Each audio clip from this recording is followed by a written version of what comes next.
Baik, mana kita mulai? Ini dari bab pertama ya. Apa judulnya kemarin? Mana ayat dalam ritual keagamaan dalam perspektif Islam dan Hindu. Masya Allah. Makna ayat. Air. Makna ayat dalam ritual keagamaan. Udah lama ini. Iya Ustaz. Kenapa tuh waktu gara-gara kerja itu ya? Kemarin udah sempat keluar Ustaz. Baik. Jadi ada beberapa hal yang perlu diingat ulang oleh Dwirinda Minati. Ini menarik sekali.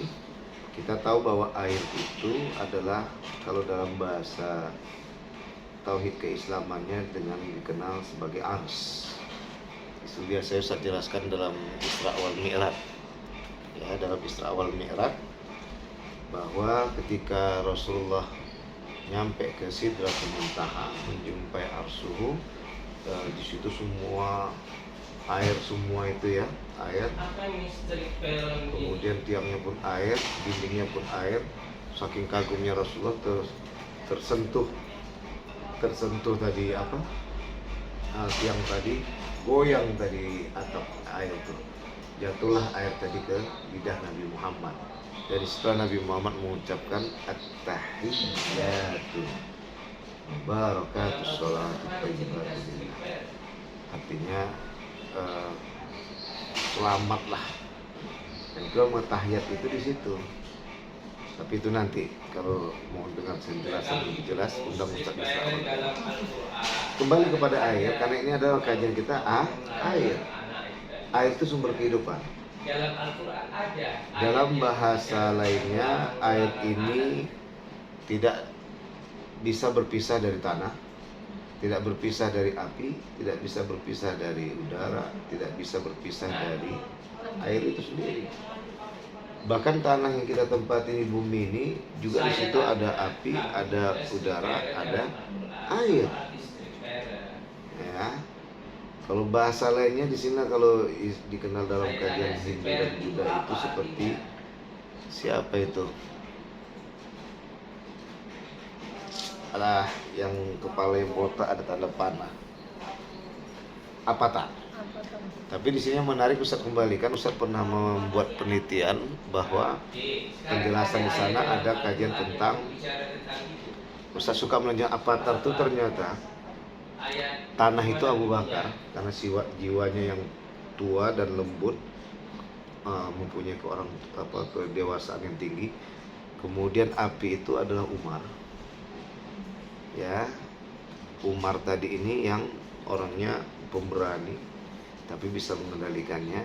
Sedangkan udara itu adalah Utsman bin Affan itu yang memang seorang tajir, usahawan, pergi kemana-mana.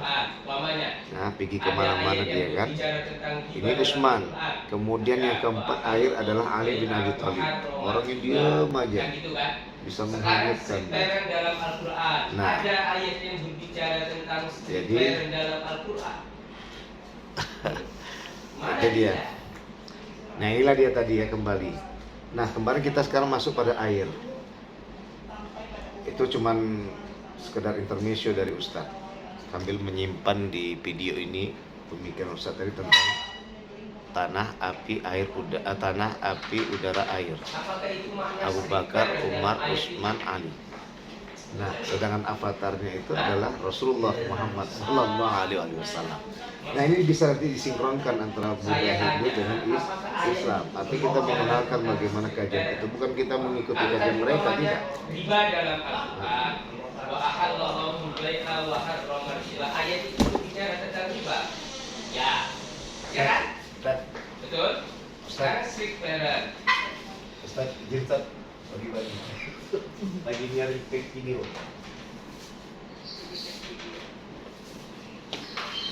Jadi disitulah kupasan kajiannya bahwa air, makna air pasti akan dikupas bagaimana ritual keagamaan dalam perspektif agama apa di sini, Islam dan Hindu. Nah, yang menjadi kajian utama dalam hal ini adalah air, itu yang pertama.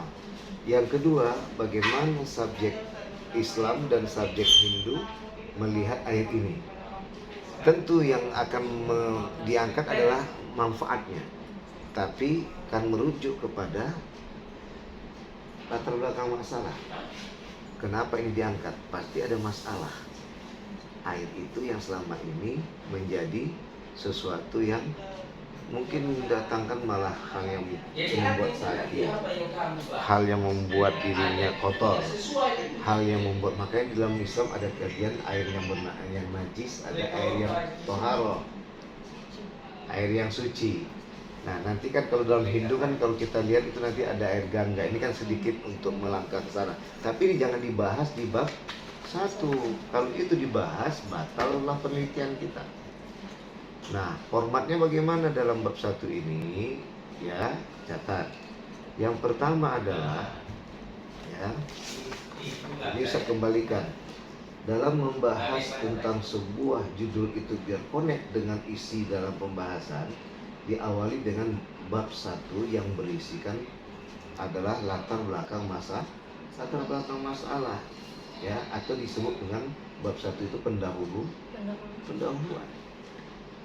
Isi dari pendahuluan itu yang pertama adalah latar belakang. Nah, dalam latar belakang masalah di bab 1 pendahuluan, bisa cari nggak apa-apa ya, sambil bimbingan ya. Ya. Dalam bab 1 pendahuluan itu yang pertama adalah latar belakang masalah. Nah, dalam latar belakang masalah, Ustadz ada 2 metode. Yang metode pertama yaitu dia membahas definisi dulu. Definisi atau pengertian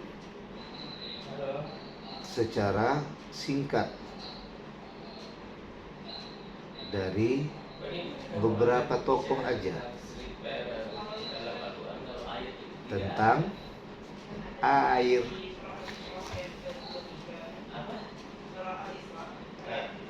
Tentang air. Tentu yang akan diambil pertama adalah KBBI. Tapi ini nanti KBBI ini nggak usah dikupas di latar belakang masalah. Itu nanti di bab 2. Ustadz suka menyuruh bab 2 itu adalah di landasan teori. Kalau bimbingan sama Ustadz Sapriyadi agak jauh dari apa yang sudah jadi yang umum selama ini. Mungkin yang umum selama ini bab 2 itu adalah agama Islam dan agama Kristennya, mungkin agama Hindu. Bab 3-nya baru masalah tentang landasan teori ya, biasanya gitu. Kalau Ustadz enggak. Ustadz mau bab 1 itu adalah latar belakang masalah, pendahuluan. Bab 2 itu adalah landasan teori. Kenapa? Bab 2 itu menurut Ustadz adalah seperti Al-Qur'annya ilmiah. Al-Qur'annya keilmiahan, Al-Qur'annya penelitian. Bab 3 itu hadisnya. Kenapa? Di bab 2 itu nanti adalah menjelaskan pengertian-pengertian tentang air misalnya diantaranya. Nah, itu yang mau kita bahas. Nanti baru dibahas itu dari KBBI-nya, dari ilmu alamnya, air itu apa, tokoh-tokoh ilmu alam dari KBBI. Pertama itu KBBI biar kita bisa menjelaskan kepada orang Indonesia bahwa air itu apa, gitu ya. Baru nanti masuk air dalam pandangan tokoh. Enggak, belum landasan teori itu jangan dulu, itu nanti di bab 4. Hati-hati, Rinda, hati-hati. Di bab 2 itu pengertian air secara umum, bukan secara Islam dan Hindu, itu di bab 4. Hati-hati. Kalau itu dibahas udah batal. Makanya bagaimana kupasannya? Ini kan kita kan studi agama-agama. Kita ingin menjelaskan kepada orang apa itu air yang dipahami secara umum. Makanya yang diambil adalah dari KBBI pertama, pengertian air dan manfaatnya. Yang kedua adalah dari apa? Ilmu alam, IPA, pengetahuan alam. Baru tokoh apa? Tokoh ilmuwan, sains memandang air itu apa.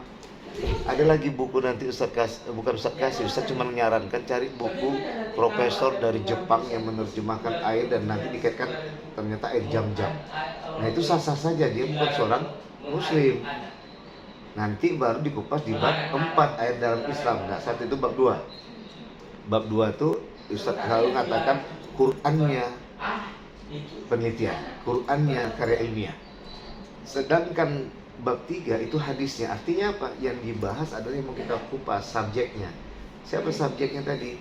Islam dan Hindu. Tentu nanti yang bab 3 itu nanti adalah bagaimana Islam, apa itu Islam, ajaran-ajarannya, ya kan, tujuannya, apa itu Hindu, ajaran-ajarannya, tujuannya. Itu cara umum, tapi jangan kaitkan dulu ke air. Jangan, paham? Itu bab 3. Bab 3 itu mengenalkan inilah Islam. Pengertian Islam, agama yang dibawa oleh Rasulullah, riwayat dari Allah dibawa oleh Malaikat Jibril salam kepada Rasulullah yang disampaikan kepada umat manusia. Kemudian nanti baru masuk ajarannya apa aja. Apa yang dihalalkan, apa yang diharamkan. Kan itu ajaran. Tujuannya apa? Untuk rahmatan lil alamin. Begitu juga Hindu. Itu bab 3. Nah, nanti baru bab 4, bagaimana pandangan Islam tentang air dan bagaimana pandangan Hindu tentang air. Itu bab 4. Baru bab 5. Bab 5 apa? Nah, ini dia. Kalau bab 1 pendahuluan itu nanti akan menjelaskan tentang hal yang mau dikupas. Misalnya, maka kalau udah situ dari kajiannya, rumusan masalahnya. Agus Mustafa ini siapa? Ustaz belum nyampe sana ya. Nanti ini dulu latar belakang masalah, nanti itu kita cut dulu. Orang mana dia? Latar belakang masalah itu 2 metode yang saya gunakan. Metode pertama, bagian A, membahas pengertian dulu secara singkat. Cukup 2-3 alinea aja. Sudah. Nanti baru yang kedua adalah yang B, itu tentang masalah. Masalahnya apa?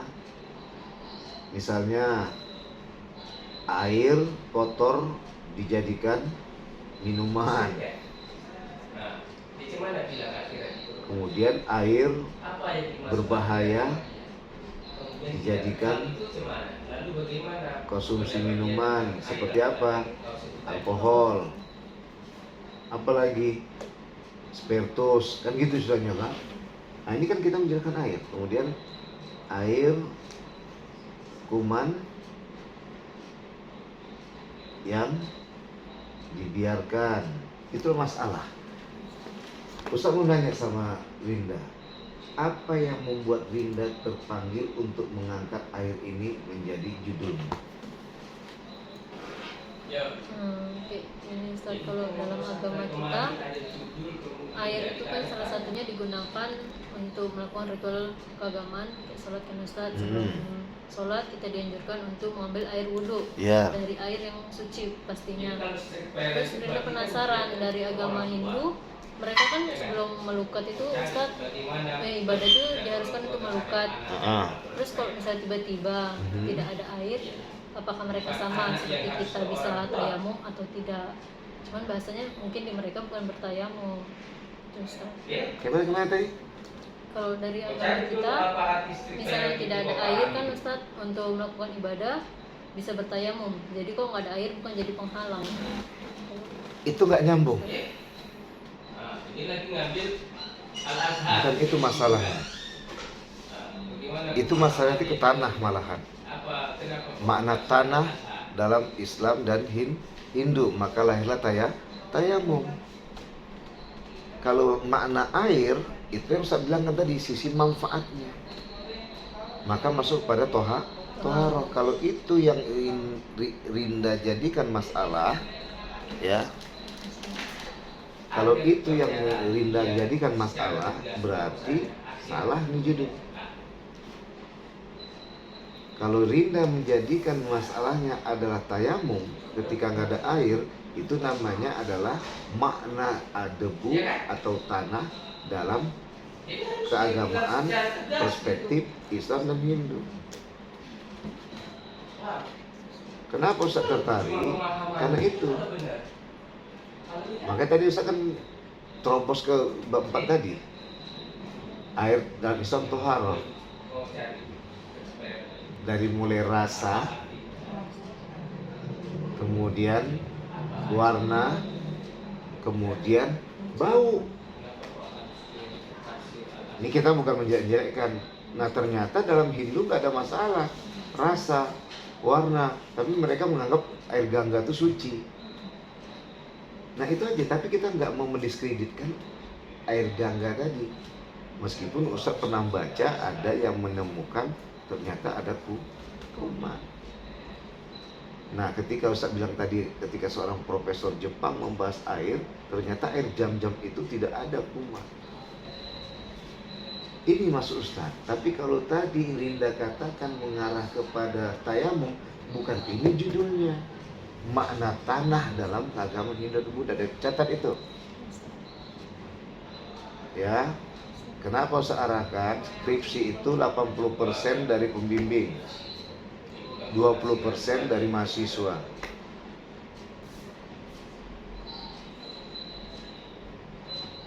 Nah, kalau dari tanah tadi sangat kecil muatannya. Itu nanti bisa tanah nanti manfaat tanah tadi dalam Islam, bertayamum. Kedua apa? Bersama. Lain lagi. Ini enggak kita menjelaskan air manfaatnya. Kenapa wudhu itu 5 kali pakai air? Kenapa kita mandi itu juga pakai air? Kenapa kita minum juga air? Ada apa kehidupan air dalam diri manusia, dalam diri makhluk? Itu yang menarik. Tanah bisa saja dibongkar nanti. Itu kawan lain lah mungkin mau ngupas. Paham? Kalau nggak cocok nggak apa-apa, kita ganti judul. Gimana Rinda? Ini aja Mas. Hah? Ini aja. Kalau itu namanya nanti susah juga kamu, ribet. Karena fokus kamu nanti ke tayamum. Harusnya ketika kamu membahas tentang Islam dan Hindu, yang dalam pikiran kamu air itu adalah apa dan tujuannya untuk apa. Sehingga akhirnya memandang bagaimana Islam memandang air, bagaimana Hindu memandang air. Sampai-sampai ketika Rasulullah pun menjelaskan bagaimana air itu kuman.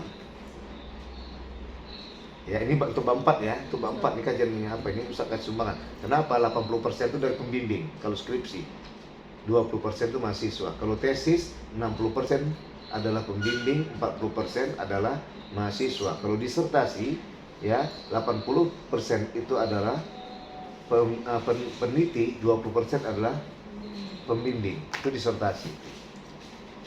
Skripsi itu 80% adalah pembimbing, 20% adalah mahasiswa. Kemudian tesis itu 60% adalah pembimbing, 40% adalah mahasiswa. Sedangkan disertasi itu 80% adalah peneliti, 20% adalah pembimbing. Makanya di situ disebut doktor. Karena dia menguasai bidang itu. Pembimbing yang mengarahkan. Paham?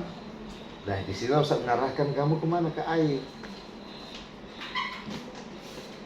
Nah, di dalam Islam ini bocor untuk bab 4. Ini jadi terakhir tulisan Ustaz jadi.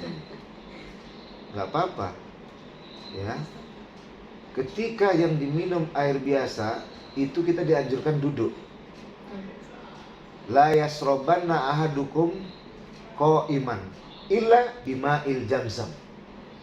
Tidak boleh kamu meminum dengan berdiri kecuali air Zam-Zam. Artinya bahwa air Zam-Zam itu tidak mempunyai kandungan bakteri. Maka boleh kita minum air Zam-Zam berdiri. Kenapa air biasa selain air Zam-Zam kita minum duduk? Karena ketika duduk tadi, terbukalah tadi pintu saringan, menyaringlah air yang tadi sudah dimasak, tapi belum tentu air masak tadi tak berkuman. Maka yang kuman tadi tersaringlah tadi nanti larinya ke air pipis. Itu pemahaman Ustaz. Air Zam-Zam itu yang dibongkar sama profesor dari Jepang tadi.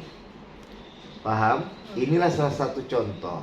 Tapi jangan kaitkan ini udah masuk muatan di bab 4. Jadi bagaimana makanya kita tadi Ustaz bilang air kotor jadikan minuman. Diminum aja air kotor tadi, itu bisa membawa penyakit. Ya, kalau memang sungai tadi nggak terkontaminasi pabrik silakan minum. Ya kan? Nah, tapi kalau tadi memang terkontaminasi, dimasak berapa kali sampai mati kumannya kan gitu. Kemudian air alkohol diminum merusak bagian merusak, itu makanya disebut alkohol itu diharamkan. Banyak lagi contohnya, itulah contoh-contohnya. Itu makanya begitulah rumusan masalah nanti adil. Diawali dengan masalah itu udah digambarkan. Coba pikirkan nanti, renungkan nanti, perbaiki ini. Ya, perbaiki, berarti masalahnya belum duduk. Kalau tayamum tadi tak pas. Kamu nanti kajiannya bukan kajian di SAA di sini. Kajian di ilmu Al-Quran tafsir dalam bidang fikih. Ini kita berdakwah loh. Nanti orang Hindu membaca, akhirnya dia mengerti bagaimana Islam tuh ada kesamaan dan lebih sempurna. Di samping itu orang Islam juga membaca dapat mengatakan subhanallah betapa indahnya Islam tadi, dan orang Hindu juga mengarah ke sana, tinggal kita yang memahamkan kepada mereka. Paham ya? Nah, yang metode kedua sebaliknya. Masalah pertama dibahas 2-3 alinea atau 4 alinea. Ini masalah ini ditemukan orang minum air gini, gitulah masalah Ustaz. Nah, masalah yang kedua adalah baru pengertian. Air adalah ini catatan kaki. Nah, catatan kaki, ya kan? Jangan ini nggak usah dimasukkan dulu lah KBB ini. Ya, nggak apa-apa kalau masalah tentang, kalau masuk Ustadz ini KBB nanti masuk di landasan teori di bab 2. Apa itu air? Apa itu Islam? Ya kan? Apa itu air? Ya, itu dia. Baik, gitu ya. Ustaz rasa Islam tadi dan Hindu itu nggak perlu dibahas di dalam bab 1. Air aja dibahas. Islam dan Hindu itu nanti dibahas di bab 3. Islam dan Hindu dalam pengertian dan ajarannya. Itu bab 3. Ya, udah sampaikan dari bab 1 sampai bab 4. Ya. Nah, nanti rumusan masalahnya mana Ustaz? 1. Ya, biasanya nanti kalau sudah menggunakan metode mana yang Rinda suka, terserah. Tapi Ustaz kalau sukanya awali dengan masalah dulu, baru dijelaskan dengan pengertian. Tapi terserah, itu kan ada 2 metode Ustaz bangun. Yang pertama pengertian dulu, baru masalah. Yang kedua masalah dulu, baru pengertian. Baru nanti belakangnya, oleh karena itu ini yang menginspirasi saya hingga membangun sebuah judul penelitian yang berjudul Makna Air dalam Ritual Keagamaan dalam Perspektif Islam dan Hindu. Selesai. Untuk mendapat menelusuri bagaimana kajian itu lebih menjelaskan, maka saya bangun rumusan masalah. 1 B titik rumusan masalah. 1. Pengertian air dan tujuannya. Pengertian air dan tujuannya. 2.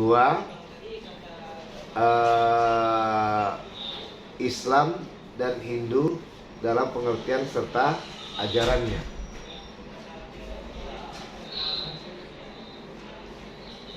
Itu nanti dibahas lah, Islam kapan datang, Islam adalah apa, sejarahnya kapan datang. Tapi nggak usah banyak-banyak. Begitu juga Hindu dulu. Baru masuk yang ketiga, makna air dalam ritual keagamaan, perspektif Islam dan Hindu.